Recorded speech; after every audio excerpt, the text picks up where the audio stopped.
Hello everyone, welcome और welcome back to big faction YouTube channel. So आज के video में हम एनसॉफ मैट्रिक्स डिस्कस करने वाले हैं। आप इसको प्रोडक्ट मार्केट के बारे में बोल सकते हैं या फिर एक्सपांशन ग्रिड भी बुला सकते हैं। तो आइए जानते हैं डिटेल में क्या होता है। तो सबसे पहले इसमें हमें जो जानना है वो कभी भी अगर आप एक्सपांड कर रहे हैं तो या तो अपना प्रोडक्ट एक्सपांड करते हैं या तो अपनी मार्केट एक्सपांड करते हैं, करेक्ट। तो इसको हम डिटेल में जानने वाले हैं इस वीडियो में कि कैसे होता है और क्या ये मैट्रिक्स है। मैट्रिक्स जैसे कि हम सब जानते हैं कि 2x2 हो सकता है, 3x3 हो सकता है। तो इस तरीके से इस मैट्रिक्स में क्या क्या चीज़ें आती हैं, तो दो चीज़ें आती हैं, एक प्रोडक्ट एक्सपांशन आता है, एक आपका मार्केट एक्सपांशन आता है।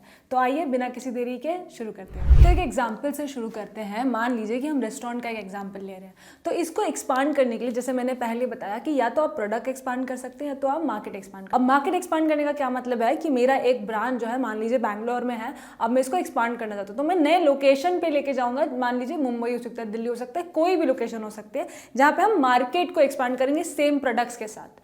अब दूसरा मेथड क्या है कि अगर मुझे एक्सपांड करना है तो मैं नए प्रोडक्ट्स या फिर नए मेन्यू ऑप्शंस जो है वो लेके आऊंगा।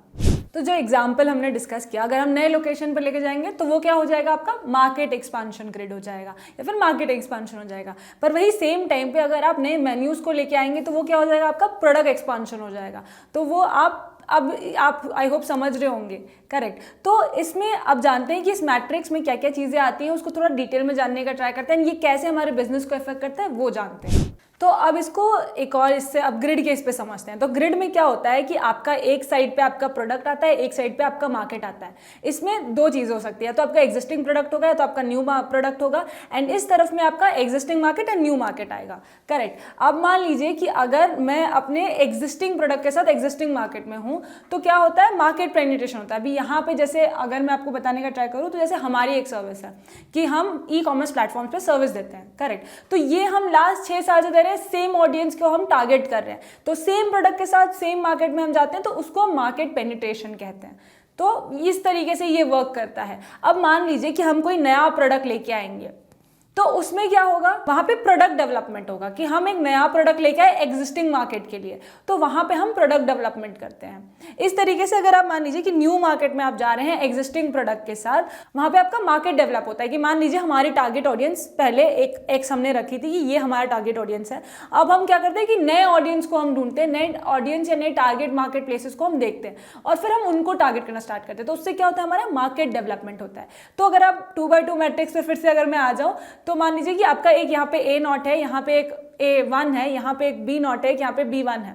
तो आपका A0 इंटू B0 क्या होगा आपका, तो आपका मार्केट पेनिट्रेशन होगा, जहाँ पे एग्जिस्टिंग मार्केट प्लेस में, जहाँ पे आपका एग्जिस्टिंग मार्केट के साथ एग्जिस्टिंग प्रोडक्ट में अगर आप जाते हैं तो वहाँ पे मार्केट पेनिट्रेशन होता है। बट आप अगर सेम इसमें अगर आप सेम एग्जिस्टिंग मार्केट में नए प्रोडक्ट्स के साथ जाते हैं तो वहाँ पे प्रोडक्ट डेवलपमेंट होता है। बट अगर आप न्यू प्रोडक्ट के साथ न्यू मार्केट में जाएंगे तो वहाँ पे आपका मार्केट डेवलपमेंट होता है, तो वहाँ पे आपका डाइवर्सिफिकेशन होता है। तो इस तरीके से 2x2 मैट्रिक्स होता है। एंड यहाँ पे अगर आप देखेंगे, अगर आप इस तरीके से अगर आपको यहाँ कहीं दिख रहा होगा तो वहाँ पे आपको दिख रहा होगा कि रिस्क का लेवल कैसे न्यू मार्केट प्लेस में बढ़ता है, यहाँ पे भी कैसे न्यू के साइड पे अगर आप जाते हैं तो वो बढ़ते जाता है। अब इसको हम एक और एग्जांपल से समझते हैं कि आप सभी जन जो है फिजिक्स वाला को जानते होंगे, करेक्ट। अब उनका क्या था कि वो इनिशियली जो है उन्होंने एक प्रोडक्ट के साथ एक मार्केट में वो टिके रहे कि हम IIT JEE जो है, नीट जो है, इसकी प्रिपरेशन कराएं। उन्होंने जब अच्छे से मार्केट पेनिट्रेट कर लिया तो उसके बाद उन्होंने नए प्रोडक्ट्स लाए, वहाँ पे उन्होंने प्रोडक्ट डेवलपमेंट किया और फिर सेम मार्केट में रहते हुए उन्होंने नए डिफरेंट प्रोडक्ट्स लाए, उन्होंने डिफरेंट कॉम्पिटिटिव एग्जाम्स को टारगेट किया, करेक्ट। अब आई बिलीव आप ये समझ पा रहे होंगे। अब यहाँ पे जैसे मैंने पहले बताया कि यहाँ पे क्या होता है ना कि आपका जो रिस्क होता है वो आपका एक तरीके से बढ़ता है, करेक्ट। आपका जो रिस्क है अगर आप नए मार्केट में नए प्रोडक्ट की तरफ जाते हैं तो थोड़ा एक तरीके से वहाँ बढ़ते जाता है। अगर आप सेम टाइम पे, जैसे मैंने लोकेशन वाला एग्जांपल दिया था, वहाँ पे अगर आप सेम प्रोडक्ट के साथ नए लोकेशन में जाते हैं तो इतना ज़्यादा रिस्क नहीं होता। पर अगर आप नए प्रोडक्ट के साथ नए मार्केट में जा रहे हैं जिसको हम डाइवर्सिफिकेशन कहते हैं, तो आपका जो रिस्क लेवल होता है वो सबसे हाई होता है। तो इस तरीके से ये जो मैट्रिक्स है ये वर्क करता है। आप कोई भी अगर आप अपना जो बिजनेस डेवलपमेंट के लिए आप रख रहे हैं तो वो इन चारों में से किसी ना किसी मैट्रिक्स में जरूर फॉल कर रहा होगा, किसी ना किसी ग्रिड में जरूर फॉल कर रहा होगा। अगर कोई नया कॉम्बिनेशन बनता है तो आप हमें कमेंट में जरूर बताना। तो ये जो थ्योरी है ना, ये अभी की नहीं है, बहुत पुरानी, 1960s में एनसॉफ द्वारा दी गई थी, इसलिए इसको एनसॉफ मैट्रिक्स कहते हैं। एंड प्रोडक्ट या आप बिजनेस एक्सपांशन के लिए कह सकते हैं, ये काफ़ी एक दमदार थ्योरी है जो दी गई है।